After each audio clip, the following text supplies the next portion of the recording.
हमारा next question है, सही मिलान करना है। हमारा ऑप्शन है मरीचकटिकम, किसने लिखा है? शूद्रक ने लिखा है। बुद्ध चरित हमको पता है ये अश्वघोष ने लिखा है, इसका मतलब हमारा ऑप्शन 2 कट जाता है। ये कट गया, ये कट गया। और मुद्रा राक्षस विशाखादत्त ने लिखा है, ये सही ऑप्शन है। 1-3 इसी में है, 1-3-4 आ गया। हर्षचरित हमको पता है बाणभट्ट ने लिखा है। तो हमारा नेक्स्ट क्वेश्चन है, भारत में निम्नलिखित के आने का सही कालक्रम क्या है? सोने के सिक्के, आहत मुद्रा चांदी के सिक्के, लोहे का हल और नगर संस्कृति। हमको पता है कि नगर संस्कृति सबसे पहले आई थी। अगर आपको कुछ याद नहीं है तो मैं आपको बताता हूँ। पहले हड़प्पा काल यानी हड़प्पा सभ्यता यानी सिंधु घाटी सभ्यता, फिर उसके बाद वैदिक काल, उसके बाद उत्तर वैदिक काल, उसके बाद आता है नंद वंश, मौर्य वंश, उसके बाद सातवाहन और गुप्त वंश काल आते हैं। इसी प्रकार हमको पता है कि नगर संस्कृति हड़प्पा काल में आई थी। तो हमारा 4 ऑप्शन पहले आएगा ही, तो इससे हमारे 2 ऑप्शन एलिमिनेट हो जाते हैं, ये और ये। उसके बाद हमको पता है लोहे का हल उत्तर वैदिक काल में आया था, और सोने के सिक्के मौर्योत्तर काल में आए थे, और आहत मुद्रा चांदी के सिक्के बुद्ध काल में आए थे। अगर हम इनको अरेंज करना चाहें तो जैसे नगर संस्कृति हड़प्पा काल में आई थी, और उसके बाद उत्तर वैदिक काल हड़प्पा काल के बाद आया था, यानी 4 और 3। उसके बाद बुद्ध काल आया था, आहत मुद्रा चांदी के सिक्के और सोने के सिक्के आए थे मौर्योत्तर काल में, जो कि बुद्ध काल के बाद भी था। इसका मतलब राइट आंसर हमारा डी, 4-3-2-1। नेक्स्ट हमारा क्वेश्चन है, इस प्रश्न में 2 वक्तव्य हैं, एक को कथन ए, दूसरे को कारण माना गया है। पहला कारण कथन क्या है? अशोक के राजा आदेश के अनुसार धार्मिक निष्ठा की अपेक्षा जनता के मध्य सामाजिक समरसता अधिक महत्वपूर्ण थी। कारण क्या था? उसने धर्म संवर्धन के स्थान पर समदृष्टि के विचारों का प्रसार किया। देखो पहला कथन क्या है, राजा अशोक के जो राजादेश के अनुसार धार्मिक निष्ठा की अपेक्षा जनता के मध्य सामाजिक समरसता अधिक महत्वपूर्ण है। अर्थात अशोक ने धर्म की बजाय समाज में जो समरसता है, मेल भाव है, उसको बढ़ाने पर अधिक जोर दिया। इसका कारण क्या था?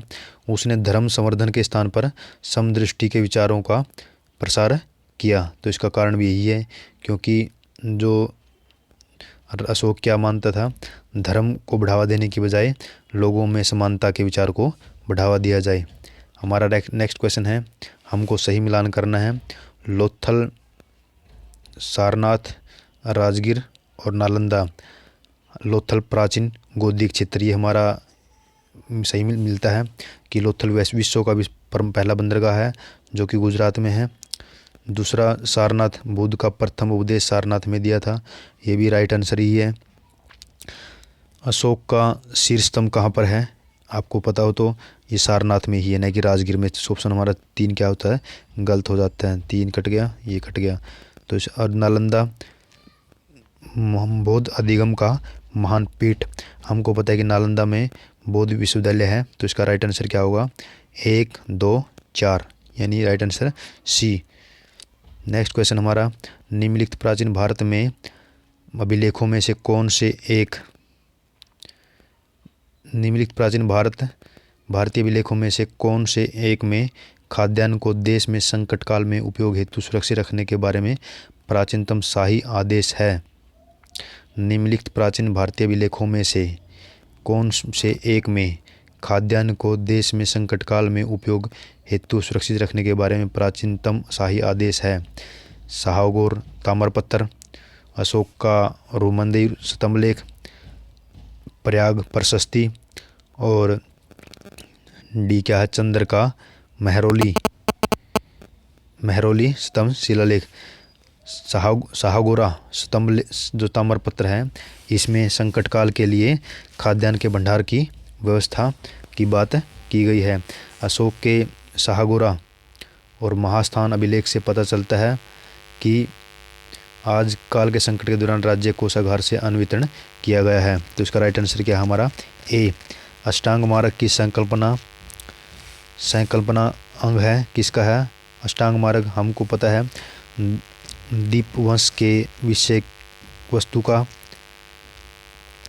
दिव्य अवदान की विषय वस्तु का, महापरिनिवारण की विषय वस्तु का, धर्म चक्र प्रवर्तन सूत्र की विषय वस्तु का। तो इसका राइट आंसर क्या है?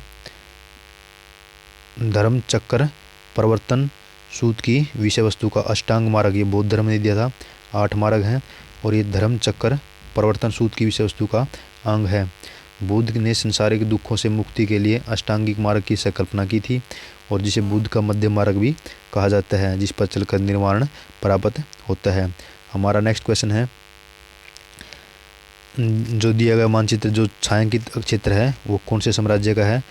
कनिष्क से उसकी मृत्यु के समय, समुद्रगुप्त से उसके दक्षिण भारत अभियान के उपरांत, अशोक से उसके शासनकाल के अंतिम समय में, और हर्ष के राज्य आरोहण के अवसर पर थानेसर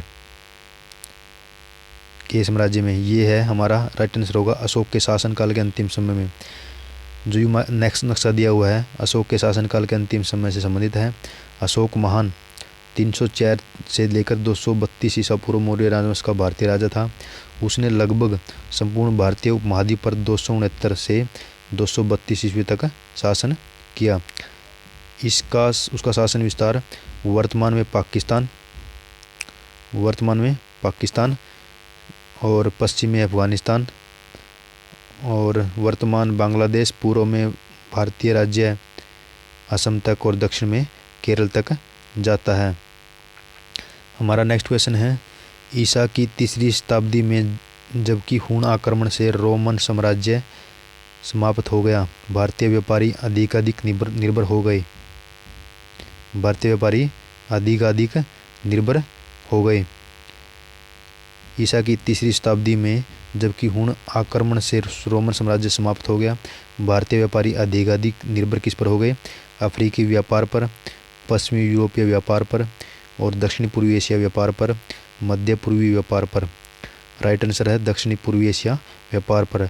ईसा की 3री शताब्दी में जब हूण आक्रमण से रोमन साम्राज्य समाप्त हो गया तो भारतीय व्यापारी अधिकाधिक दक्षिण पूर्वी एशिया व्यापार पर निर्भर हो गए। निम्नलिखित व्यक्ति भारत में किसी न किसी समय आए? फाहियान, इत्सिंग, हेनसांग और मैगस्थनीज।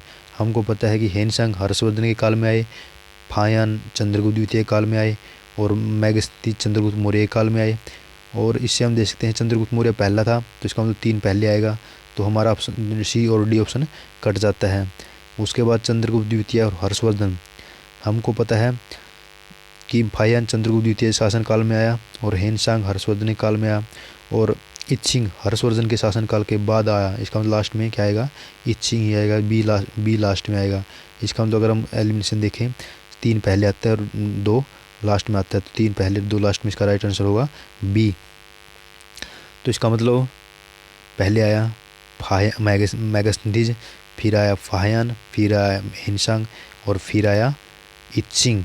42 का बी। आप ऐसे याद रख सकते हैं, सबसे पहले कौन आया? मैगस्थनीज, मतलब 3 आएगा और सबसे लास्ट में इत्सिंग आया। वैसे भी जो विदेशी यात्री थे उसमें इत्सिंग सबसे लास्ट में आया। नेक्स्ट है, निम्नलिखित में से कौन सा एक ईसा पूर्व 6ठी शताब्दी में प्रारंभ में भारत का सर्वाधिक शक्तिशाली नगर राज्य था? निम्नलिखित में से कौन सा एक ईसा पूर्व 6ठी शताब्दी में प्रारंभ में भारत का सर्वाधिक शक्तिशाली राज्य कौन सा? मगध। इसका तो सबको पता होना चाहिए। उस टाइम जो 6ठी शताब्दी ईसा पूर्व में मगध सबसे ज़्यादा शक्तिशाली राज्य था। ईसा पूर्व 6ठी शताब्दी में भारत का सर्वाधिक शक्तिशाली नगर मगध था।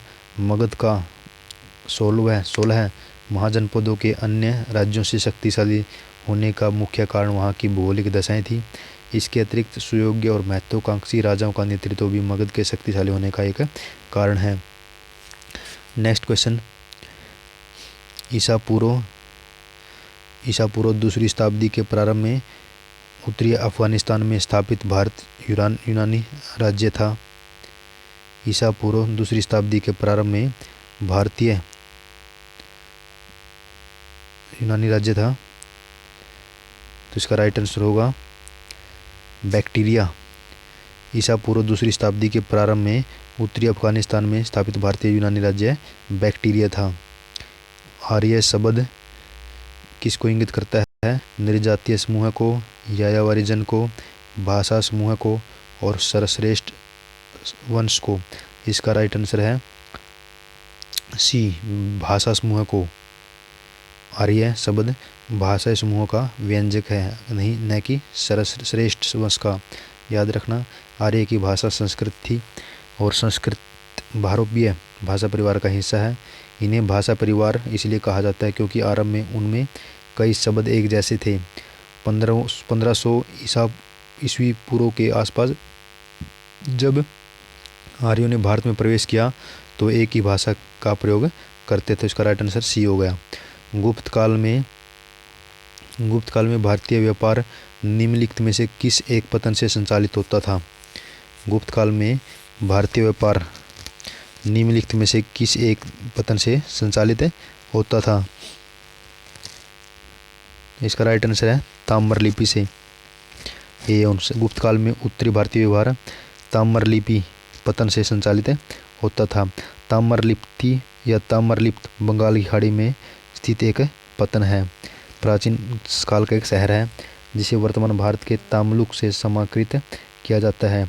ताम्रलिप्ति प्रारंभिक ऐतिहासिक भारत में व्यापार और वाणिज्य का एक प्रमुख नगरीय केंद्र रहा है।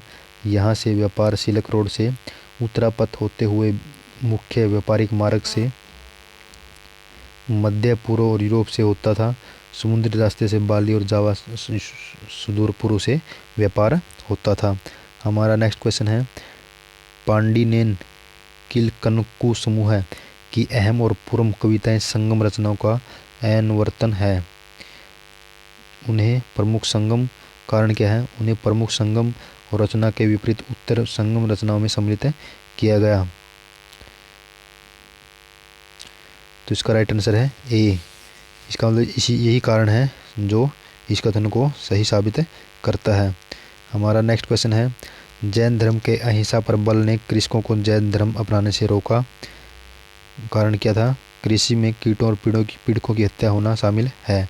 इसका राइट आंसर ए है, क्योंकि जैन धर्म खेती करने को भी वर्जित मानता था। तो 48 का ए। नेक्स्ट हमारा, प्राचीन भारत में सामंती व्यवस्था का अभ्युदय सैनिक अभियानों में देखा जा सकता है। गुप्त काल में सामंती व्यवस्था का पर्याप्त विस्तार हुआ।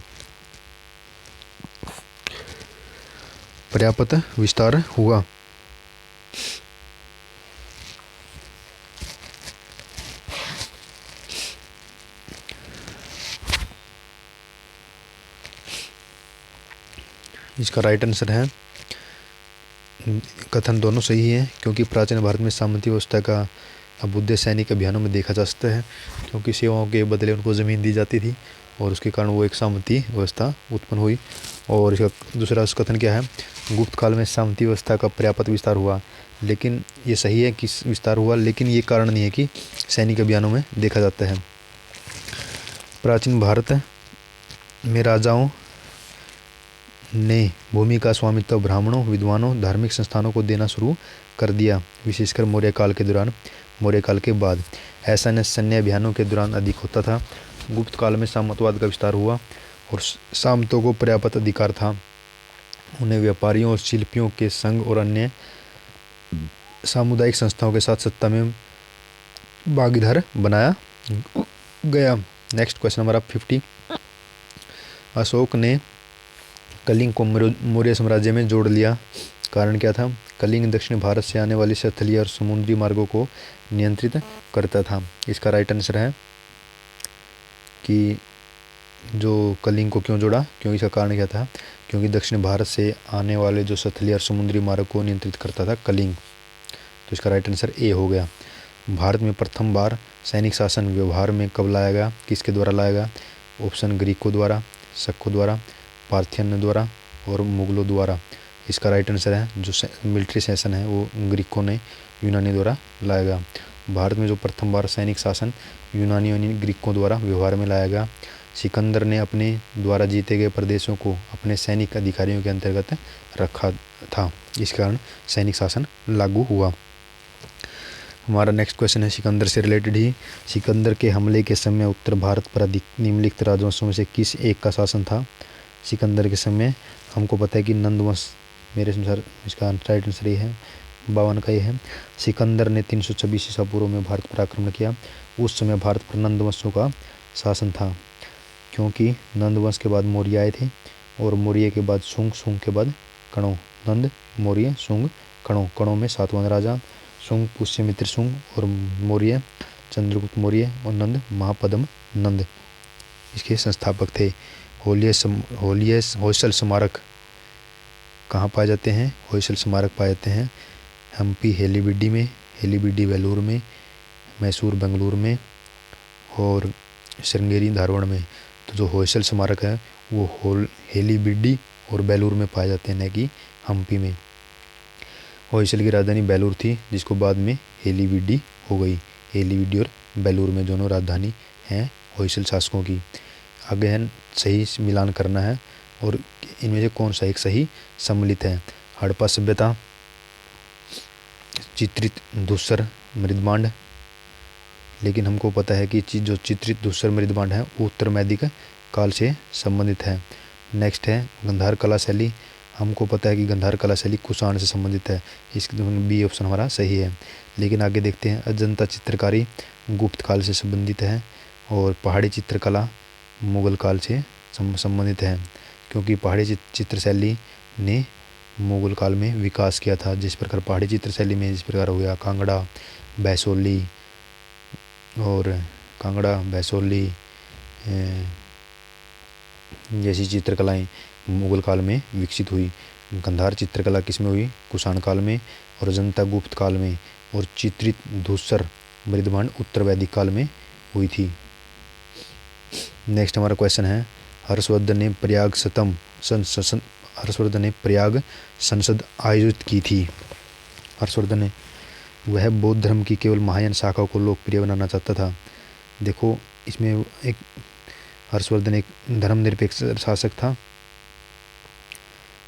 हर्षवर्धन क्या था? एक धर्मनिरपेक्ष शासन था और हर्षवर्धन ने प्रयाग में संसद आयोजित की थी।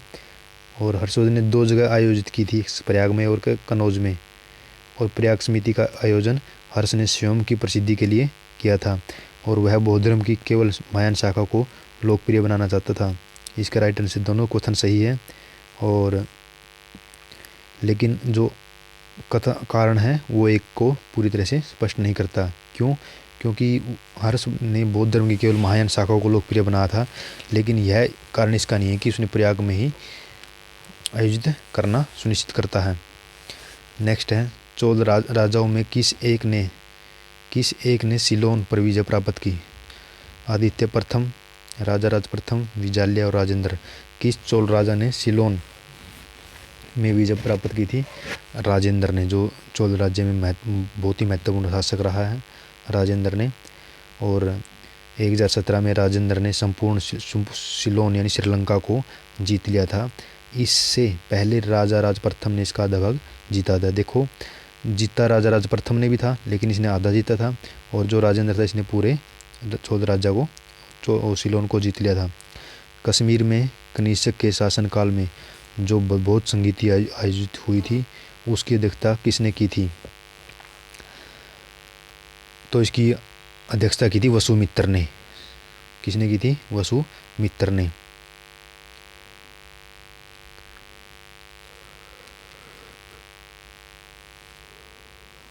कश्मीर के कुंडनवल में कनिष्क के शासनकाल में चौथी बौद्ध संगीति का आयोजन हुआ।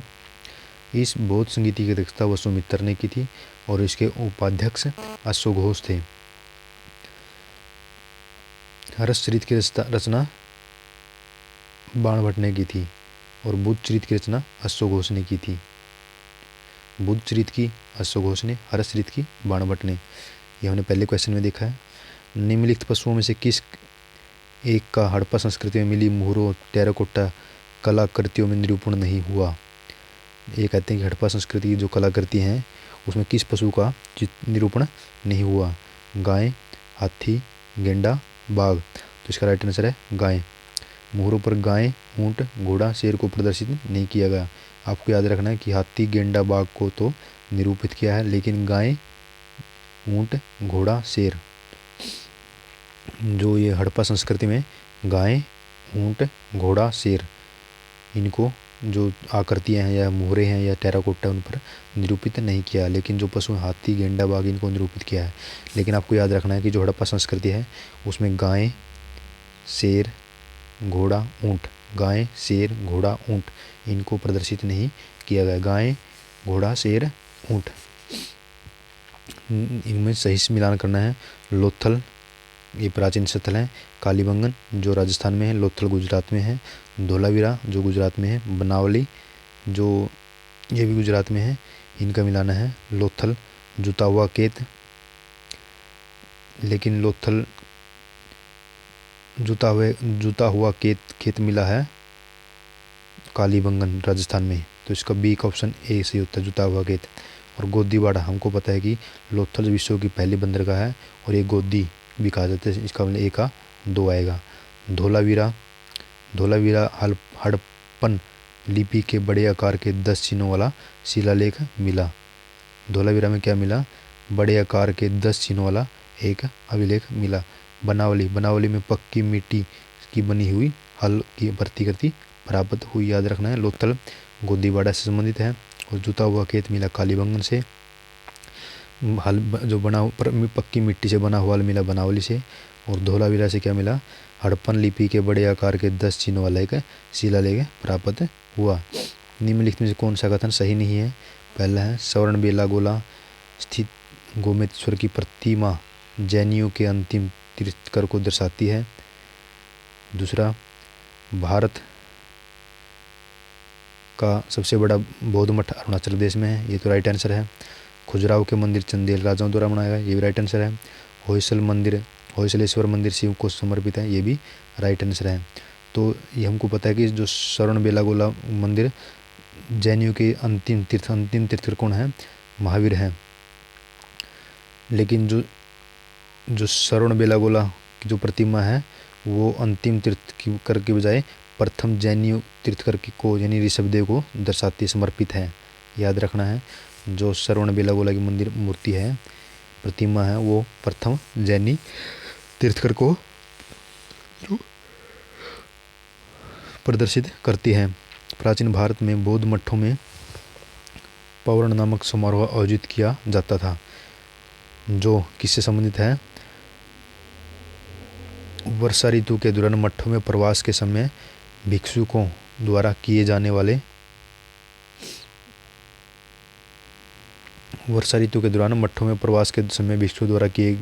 गए अपराधों को स्वीकारोक्ति का अवसर होता था।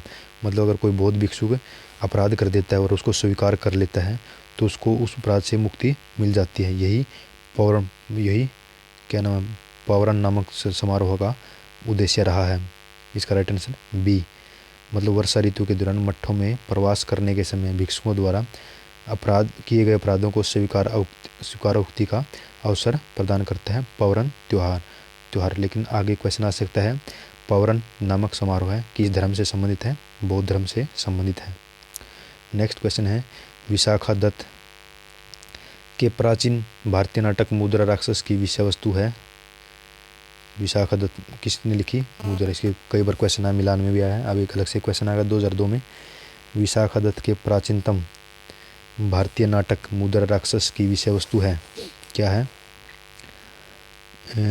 प्राचीन हिंदू अनुश्रुतियों के देवी देवताओं राक्षसों के बीच संघर्ष, एक आर्य राजकुमार और कबीली महिला के प्रेम की कथा, 2 आर्य कबीलों के बीच सत्ता के संघर्ष की कथा, और चौथा ऑप्शन हमारा चंद्रगुप्त मौर्य के समय में राज दरबार की धुरभिन्न सिंधियों के बारे में।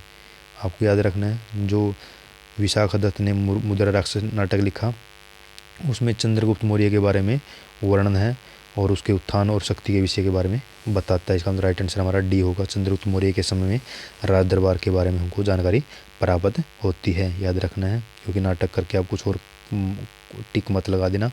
नर्मदा नदी पर सम्राट हर्ष के दक्षिणावर्ती आगमन को रोका। नर्मदा नदी पर सम्राट हर्ष के दक्षिणावर्ती आगमन को किसने रोका?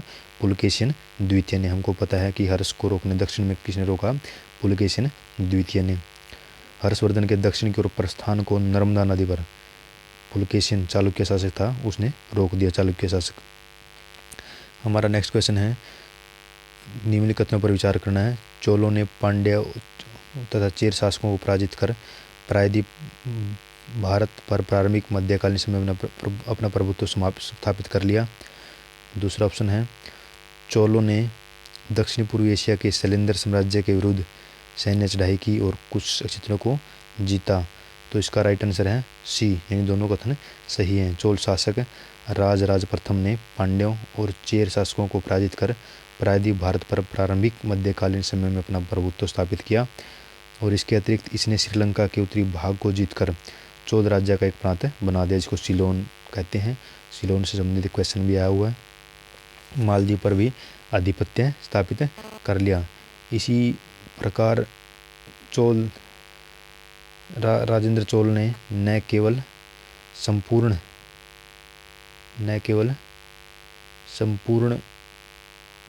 श्रीलंका को जीता राजेंद्र ने, बल्कि दक्षिण पूर्वी एशिया के शैलेंद्र साम्राज्य के विरुद्ध सैन्य अभियान कर कुछ क्षेत्रों पर आधिपत्य स्थापित किया। शूद्रक द्वारा लिखी हुई प्राचीनतम पुस्तक मृच्छकटिकम का विषय क्या था? आपको ये कुछ फैक्चुअल क्वेश्चन रटने ही होंगे। इसका राइट आंसर है, जो मृच्छकटिकम है शूद्रक ने लिखी थी, वो एक धनी व्यापारी और एक गणिका की पुत्री की प्रेम कथा है। यानी मृच्छकटिकम का अर्थ है मिट्टी की गाड़ी, और ये संस्कृत में शूद्रक द्वारा लिखा गया एक नाटक है, जिसमें एक युवा व्यापारी था चारुदत्त, उसकी और एक प्रेमिका वसंत सेना की कहानी है। चारुदत्त और वसंत सेना की कहानी है मृच्छकटिकम। नेक्स्ट क्वेश्चन है, वर्धमान, इनमें से कौन से कथन सही है आपको देखना है। वर्धमान महावीर की माता लिच्छवी की मुखिया चेतक की पुत्री थी। ये पहले को ऑप्शन गलत होता है, क्योंकि जो महावीर की माता लिच्छवी की मुखिया चेतक की बहन थी, न कि पुत्री। तो हमारा ऑप्शन गलत है, ए से ऑप्शन ए और डी एलिमिनेट हो जाते हैं। गौतम बुद्ध की माता कौशल राजवंश की राजकुमारी थी। हमको पता है दो ऑप्शन तो ठीक होगा ही होगा, तो इसका मतलब कौशल राजवंश की राजकुमारी थी। 23वें तीर्थकर पार्श्वनाथ बनारस थे। देखिए, हम देखते हैं कि जो 23वां तीर्थकर पार्श्वनाथ ही था। और अगर हम कुछ इसके बारे में जानकारी देखें तो जैन धर्म का संस्थापक कौन था? महावीर था, और उनके बचपन का नाम वर्धमान था, और इनका जन्म वैशाली के कुंड ग्राम में 540 ईसा पूर्व में हुआ, और पिता का नाम सिद्धार्थ था और माता का नाम त्रिशला था, जो लिच्छवी गणराज्य के मुखिया चेतक की बहन थी। और बौद्ध धर्म के जो प्रणेता गौतम बुद्ध के बचपन का नाम सिद्धार्थ था, और इनका जन्म नेपाल के तराई क्षेत्र में लुम्बिनी वन में 563 ईसा पूर्व में हुआ। देखो, जैन महावीर का जन्म 540 ईसा पूर्व में हुआ, और इसका जन्म 563 ईसा पूर्व में हुआ। मतलब महात्मा बुद्ध 23 साल बड़े थे। और जो महात्मा बुद्ध के पिता का नाम सुधोधन था, जो शाक्य गणराज्य के प्रमुख थे, और माता का नाम महामाया था, जो कि कौशल राज्य की राजकुमारी थी। और जैन धर्म का जो 23वां तीर्थकर था वो कौन था? पार्श्वनाथ था, और जो कि काशी बनारस नरेश अश्वसेन का पुत्र था। काशी यानी बनारस नरेश अश्वसेन का पुत्र था पार्श्वनाथ। अर्थात ये एक राजा महाराजा के जीवन में व्यतीत करने के बजाय इन्होंने वास्तविक ज्ञान को प्राप्त करने का प्रयास किया। नेक्स्ट क्वेश्चन है, इनमें से कौन सा कथन सही है? अंतिम मौर्य शासक वृद्धर्थ की हत्या उसके सेनापति पुष्यमित्र शुंग ने की थी।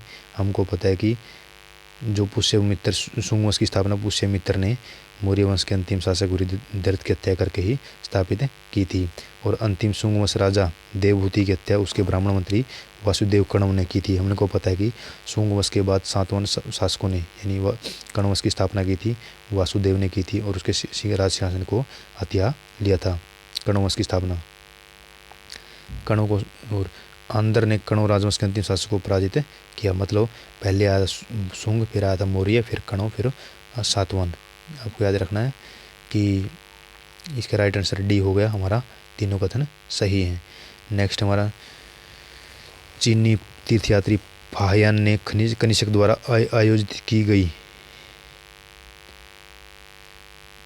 आयोजित चीनी यात्री फाहियान ने कनिष्क द्वारा आयोजित की गई चतुर्थ महान बौद्ध परिषद में भाग लिया। हमको पता है कि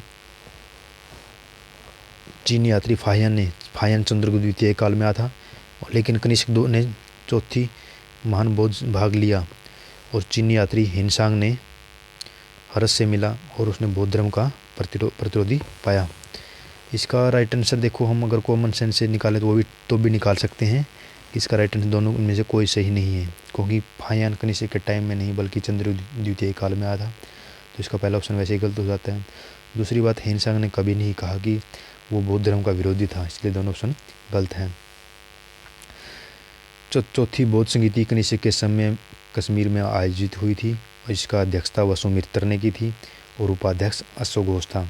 और चीनी यात्री फाहियान चंद्रगुप्त द्वितीय के काल में भारत आया था। चीनी यात्री हिनसांग जो हर्षवर्धन काल में भारत आया, उसने हर्ष को बौद्ध धर्म का प्रतिरोधी नहीं बताया। नेक्स्ट क्वेश्चन है, प्राचीन जैन धर्म के संबंध में निम्नलिखित कथनों में से कौन सा एक सही है?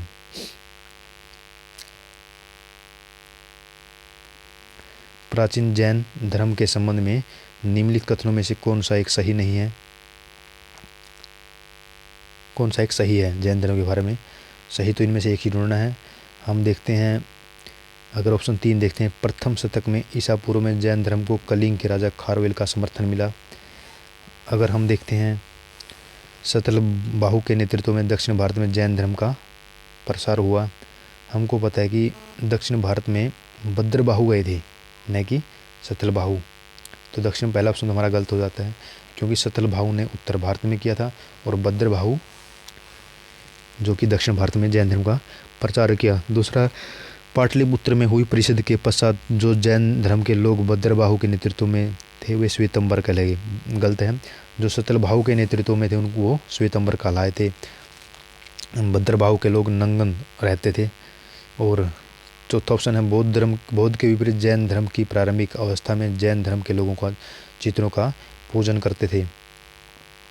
बौद्ध धर्म के विपरीत जैन की प्रारंभिक अवस्था में जैन धर्म के लोग चित्रों का पूजन करते थे, लेकिन हमको पता है कि बौद्ध धर्म के प्रारंभिक अनुयायी भी बौद्ध को मूर्ति के रूप में पूजते थे। तो हमारा राइट आंसर सी ही बनता है, क्योंकि जैन धर्म को कलिंग के राजा खारवेल का समर्थन प्राप्त था। अगर हम देखें तो इसका सॉल्यूशन, दक्षिण भारत में जैन धर्म का प्रसार भद्रबाहु द्वारा किया गया और पाटलिपुत्र में यानी आधुनिक पटना में आयोजित प्रथम बौद्ध संगीति के पश्चात जो लोग भद्रबाहु के नेतृत्व में थे वे दिगंबर कहलाए और सतलबाहु के नेतृत्व में श्वेतंबर कहलाए। प्रारंभ में जैन धर्म में मूर्ति पूजा का प्रचलन नहीं था, लेकिन बौद्ध धर्म में मूर्ति पूजा का प्रचलन था। विभाजन के पश्चात श्वेतांबर अनुयायियों ने महावीर तथा अन्य तीर्थकरों की मूर्तियों की पूजा प्रारंभ की। मतलब जो प्रारंभ में जैन धर्म में मूर्ति पूजा नहीं थी, लेकिन बौद्ध धर्म में प्रारंभ में ही मूर्ति पूजा थी और जो विभाजन हुआ श्वेतांबर और दिगंबर में, उसके बाद मूर्तियों का वो होने लगा, प्रतिरूपण होने लगा। हमारा इस वीडियो का नेक्स्ट और लास्ट क्वेश्चन है, निम्नलिखित में से 4 वेदों में से किस एक में जादुई माया वशीकरण का वर्णन मिलता है? हमको पता है जो जादुई माया और वशीकरण मैजिकल चार्म एंड स्पेल्स का वर्णन अथर्ववेद मिलता है। अथर्ववेद में तंत्र मंत्र जादू आदि से संबंधित ग्रंथ है। इसमें जादू टोना वशीकरण से संबंधित मंत्र हैं। इनका प्रयोग बुरी शक्ति और बीमारी को दूर करने के लिए किया जाता है। धन्यवाद दोस्तों। अगर आपको मेरा प्रयास अच्छा लगता है तो आप चैनल को सब्सक्राइब करें, लाइक करें। अगर कोई सुझाव हो तो कमेंट में लिखें।